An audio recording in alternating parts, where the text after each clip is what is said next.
Oke, selanjutnya itu adalah flowchart yang kedua, yaitu menghitung rangkaian ekuivalen resistor. Nah, simbol yang pertama itu adalah simbol terminator yang dimana ditandai dengan awal dan akhirnya program atau flowchart nantinya.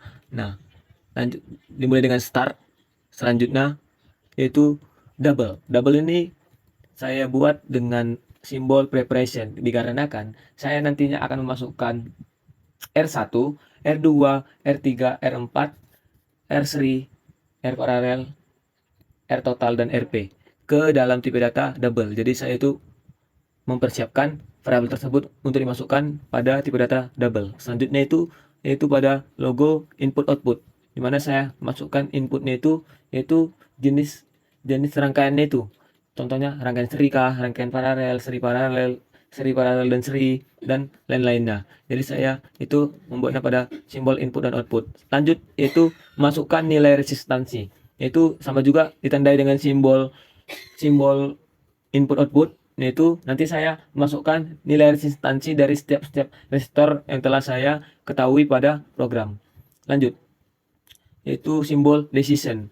Apa itu simbol decision? Simbol decision itu adalah simbol yang dimana menyatakan dua kondisi, yang dimana jika yes dia akan ke sini, jika no dia akan ke bawah ke case selanjutnya, dan begitu seterusnya hingga ke default. Nah, saya akan membahas case pertama. Nah, case pertama itu yaitu pilihannya itu tadi kan pada masukkan pilihan jenis kita sudah masukkan. Jadi case pertama itu yaitu rangkaian seri, dan case 2 itu rangkaian paralel, case ketiga rangkaian seri paralel, case keempat rangkaian seri paralel dan diubah ke seri lagi. Nah, lanjut. Jika pada soal nanti saya akan mencari rangkaian paralel, maka case yang saya gunakan itu adalah case 2, tidak case 1. Tetapi jika saya mencari case atau rangkaian seri, maka case pertama lah yang akan dieksekusi. Nah, karena di soal itu saya mencari case ketiga atau case yaitu seri paralel, maka case yang akan dieksekusi itu adalah case 3. Jadi, prinsip kerjanya itu, nih, saya sudah masukkan rangkaiannya dan saya memasukkan nilai resistansinya. Nah, dia akan dibaca pada case pertama. Tadi kan saya masukkan pada pilihan ketiga yaitu seri paralel. Otomatis dia di sini kan seri paralel. Tetapi di sini seri dan ini paralel. Jadi case 1 ini tidak akan membaca. Tidak akan membaca karena di sini adalah rangkaian seri dan bukan seri paralel. Jadi case 1 ini diberhentikan oleh break. Diberhentikan oleh break. Nah, ini makanya saya menandakan dengan logo proses karena dia itu proses untuk menghentikan case yang pertama karena dia tidak sesuai dengan permintaan atau soal yang telah saya cari nantinya. Nah, lanjut. Setelah tidak berarti tidak pada case pertama, maka dia akan menuju ke case selanjutnya. Nah, jadi dieksekusi case 2. Nah, sedangkan soalnya itu tadi seri paralel dan di sini adalah rangkaian paralel. Maka dia tidak akan dieksekusi karena ini adalah rangkaian paralel. Dia tetap diberhentikan oleh break.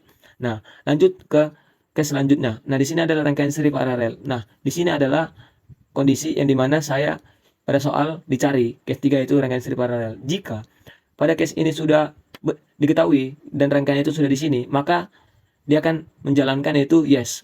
Yes, jika benar, yes, maka statement case 3 itu case 3 akan dieksekusi dan diberhentikan dan hanya sampai di case 3 saja, tidak sampai case 4 karena sudah rangkaian itu sudah terdapat pada case 3 dan dia diberhentikan. Setelah sudah dieksekusi, maka dia akan menuju ke output statement yang ditandakan dengan jejer genjang ini.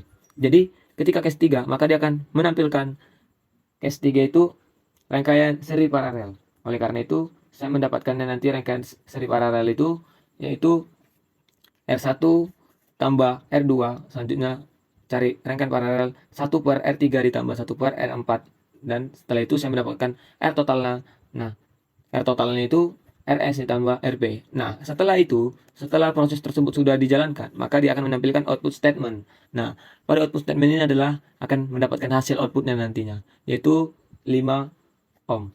Nah, ketika sudah tertampilkan output statementnya, maka rangkaian sudah selesai atau flowchart sudah selesai, maka ditandakan dengan logo terminator yaitu selesai. Mungkin sekian penjelasan saya tentang flowchart. Jika ada kesalahan, mohon dimaafkan. Terima kasih.